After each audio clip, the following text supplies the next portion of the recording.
Hello friends, तो आज हम बात करेंगे प्राचीन भारतीय इतिहास में बौद्ध स्थापत्य कला के बारे में।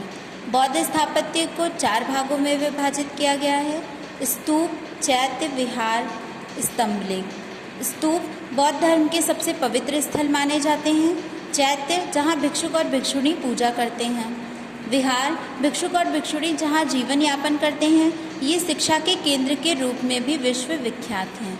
स्तंभलेख, मौर्य काल से लेकर अब तक के बहुत सारे स्तंभलेखों का निर्माण हुआ है। स्तंभलेख हम उन्हें कह सकते हैं जैसे किसी राजा के द्वारा उनके द्वारा श्रेष्ठ जो कार्य किए गए उनको स्तंभलेख के माध्यम से उनका अंकन किया गया है, उन्हें स्तंभलेख कहते हैं।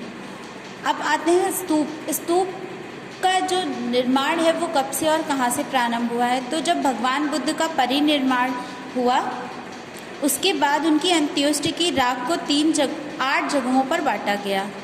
उन्हें 8 अलग अलग स्थानों पर ले जाकर उन्हें ज़मीन में गाड़ दिया गया और उन पर एक मिट्टी का ढेर बना दिया गया, उसे ही स्तूप कहा गया।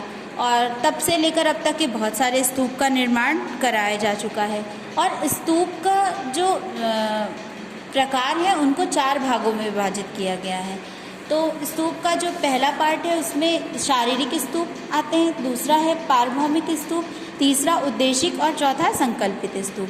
शारीरिक स्तूप में जैसे जिस स्तूप में या तो बुद्ध के शरीर के स्तूप या उनके प्रमुख शिष्य या मान्य भिक्षुक के अवशेष रखे गए हों उन्हें शारीरिक स्तूप कहते हैं।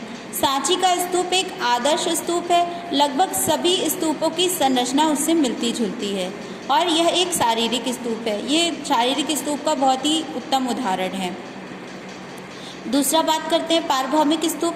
तो पारभौमिक स्तूप में महात्मा बुद्ध के द्वारा प्रयोग की गई वस्तुओं या उनके जो शिष्य या भिक्षुक भिक्षुणी हुए उनके द्वारा प्रयोग की गई वस्तुओं को जो रखा गया उन पर स्तूप का निर्माण किया गया, उन्हें पारभौमिक स्तूप कहते हैं। अब तीसरा आते हैं कि उद्देशिक स्तूप है।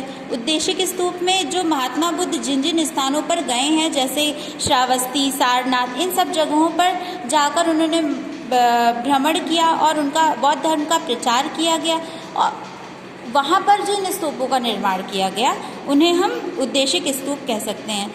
और उसका जो श्रेष्ठ उदाहरण श्रावस्ती का स्तूप हम कह सकते हैं।